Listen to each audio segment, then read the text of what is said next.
১৬ই ডিসেম্বর। আচ্ছা, এটা কি শুধু ক্যালেন্ডারের একটা তারিখ? না, একদমই না। এটা আসলে একটা জাতির নিজেকে খুঁজে পাওয়ার গল্প। রক্ত আর ত্যাগে লেখা এক বিশাল মহাকাব্যের বলতে পারেন শেষ অধ্যায়। চলেন আজ সেই মহাকাব্যের পাতাগুলো একটু উল্টে দেখি। তো এই যে বিজয়, এটাকে ঠিকঠাক বুঝতে হলে আগে এর পেছনের দামটা জানতে হবে, তাই না? ৯ মাস, আর তার বিনিময়ে প্রায় ৩০ লক্ষ মানুষের জীবন। ভাবা যায়, এই যে এত বড় একটা সংখ্যা, এটা কিন্তু শুধু একটা পরিসংখ্যান না। এটাই সেই ভিত যার উপর আমাদের স্বাধীনতার পুরো গল্পটা দাঁড়িয়ে আছে।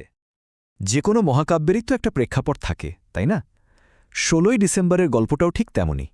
একটা জাতির আগুনে পুড়ে খাঁটি হওয়ার এই গল্পটা যদি আসলেই বুঝতে চাই, তাহলে আমাদের একটু পেছনে ফিরে তাকাতে হবে, দেখতে হবে এর পেছনে দীর্ঘ পথ চলাটা। অনেকেই ভাবেন এই যুদ্ধটা বুঝি হঠাৎ করে ১৯৭১-এ শুরু হয়েছিল। কিন্তু না, ব্যাপারটা মোটেও তেমন না। এর শেকড় আসলে আরও অনেক গভীরে, প্রায় ২৪ বছর পেছনে। সেই ১৯৪৭ সাল থেকে একটু একটু করে যে বঞ্চনা, যে ক্ষোভটা জমছিল, তারই একটা অবশ্যম্ভাবে বিস্ফোরণ ছিল আমাদের মুক্তিযুদ্ধ। আর এই যে পথ চলা, এর প্রত্যেকটা বাঁক, প্রত্যেকটা ঘটনায় কিন্তু খুব গুরুত্বপূর্ণ। দেখুন, সেই ৪৭-এর বৈষম্য থেকেই কিন্তু জন্ম নিল ৫২-র ভাষা আন্দোলন, নিজেদের পরিচয়ের জন্য প্রথম রক্ত দেওয়া।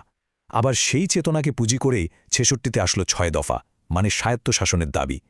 আর ৬৯-এর গণ অভ্যুত্থানে তো পুরো জাতিই যেন জেগে উঠল। এগুলো কিন্তু কোনোটা থেকেই কোনোটা আলাদা না, বরং প্রত্যেকটাই ছিল স্বাধীনতার দিকে এগিয়ে যাওয়ার এক একটা ধাপ বা সিঁড়ি। এত সব বঞ্চনার মধ্যে যেটা সবচেয়ে চোখে পড়ার মতো ছিল, সেটা হলো অর্থনৈতিক শোষণ। মানে বিষয়টা ছিল খুবই পরিষ্কার। এই পূর্ব পাকিস্তানের টাকা দিয়েই পশ্চিম পাকিস্তানের উন্নয়ন করা হতো। আর তার ফল কি হলো? দুই অংশের মধ্যে অর্থনৈতিক বৈষম্য দাঁড়ালো ৬১%-রও বেশি। এর চেয়ে বড় প্রমাণ আর কি হতে পারে বলুন? একটা সময় আসলো যখন অধিকার আদায়ের সংগ্রামটা হয়ে দাঁড়ালো একেবারে টিকে থাকার লড়াই। আর ঠিক তখনই শুরু হলো আমাদের মুক্তিযুদ্ধ। আর এটা ছিল, জানাতে, একটা সর্বাত্মক জনযুদ্ধ। মানে এর মূল চালিকা শক্তিই ছিল এদেশের সাধারণ মানুষ। ৭১-এর ২৫শে মার্চ, সেই কাল রাত, বলা যায় ইতিহাসের অন্যতম একটা কালো অধ্যায় নেমে এসেছিল সেদিন। Operation searchlight. এই নামে পাকিস্তানি মিলিটারি বাহিনী কি করল? নিজেদেরই দেশের ঘুমন্ত নিরস্ত্র মানুষের উপর ঝাঁপিয়ে পড়ল, চালালো এক নারকীয় গণহত্যা। আচ্ছা, এই মুক্তিযুদ্ধকে আমরা জনযুদ্ধ বলি কেন? কারণটা হলো, এর আসল যোদ্ধা কিন্তু কোনো পেশাদার সেনাবাহিনী ছিল না। কারা ছিলেন? ছিলেন এদেশেরই সাধারণ কৃষক, ছাত্র, শ্রমিক। আর তাদের এত সাহস, এত শক্তির উৎস কি ছিল জানেন? সাধারণ মানুষের অবিশ্বাস্য সমর্থন। এই যে লড়াইটা, এটা কিন্তু শুধু বাংলাদেশের মাটিতেই আটকে ছিল না। পুরো বিশ্বই তখন বলতে গেলে দুই ভাগে ভাগ হয়ে গিয়েছিল। একদিকে ভারত প্রায় ১ কোটি মানুষকে আশ্রয় দিয়ে, সামরিক সাহায্য দিয়ে আমাদের পাশে দাঁড়িয়েছিল। সাথে ছিল তৎকালীন সোভিয়েত ইউনিয়নের মতো বন্ধুরাষ্ট্র। আর অন্যদিকে পাকিস্তানের পক্ষে ছিল আমেরিকা আর চীনের মতো বড় বড় শক্তি। আর ঠিক বিজয়ের মাত্র দুদিন আগে, যখন পরাজয়টা একদম নিশ্চিত, তখন পাকিস্তানি বাহিনী আর তাদের এদেশীয় দোসররা মিলে এক জঘন্য পরিকল্পনা করে। তারা কি করল?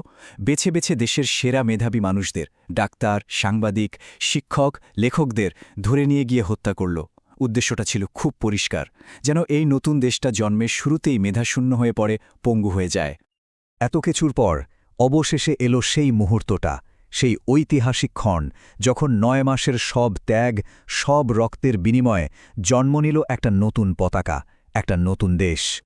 আর এই ইতিহাসের সাক্ষী হওয়ার জন্য মঞ্চটা তৈরি হয়েছিল ঢাকার রেসকোর্স ময়দানে, যেটাকে আমরা এখন সোহরাওয়ার্দী উদ্যান নামে চিনি। সময়টা ছিল বিকেল ৪:৩১। ঠিক ওই মুহূর্তেই সই হল আত্মসমর্পণের সেই ঐতিহাসিক দলিলটা। ৯১,৬৩৪। এটা কিন্তু শুধু একটা সংখ্যা না। সেদিন ঠিক এতজন পাকিস্তানি সৈন্য একসাথে আত্মসমর্পণ করেছিল। এটা ছিল বিশ্ব সামরিক ইতিহাসে সবচেয়ে বড় আত্মসমর্পণের ঘটনাগুলোর একটা।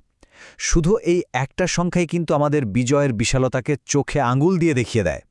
আর এভাবেই শেষ পর্যন্ত দীর্ঘদিনের পরাধীনতার শেকল ভেঙে জন্ম নিল একটা নতুন স্বাধীন রাষ্ট্র, আমাদের বাংলাদেশ।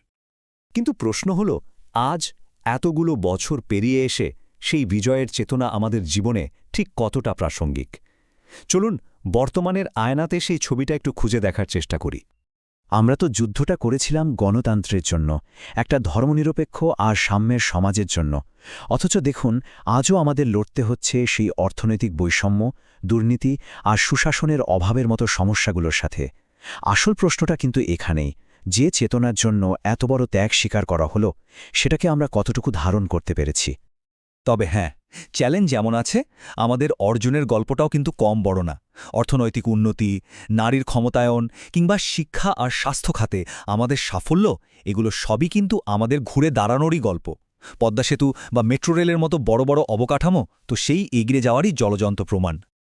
আর তাই সবশেষে প্রশ্নটা কিন্তু ঘুরে ফিরে একটাই, স্বাধীনতা অর্জন করাটা নিঃসন্দেহে খুব কঠিন ছিল, কিন্তু সেই স্বাধীনতার আসল যে চেতনা, সেই চেতনাকে বাঁচিয়ে রেখে তার সুফলটা দেশের প্রত্যেকটা মানুষের কাছে পৌঁছে দেওয়ার যে লড়াই, সেটা কি আরও বেশি কঠিন না? এই উত্তরটা খুঁজে বের করার দায়িত্বটা কিন্তু আজ আমাদের সবার।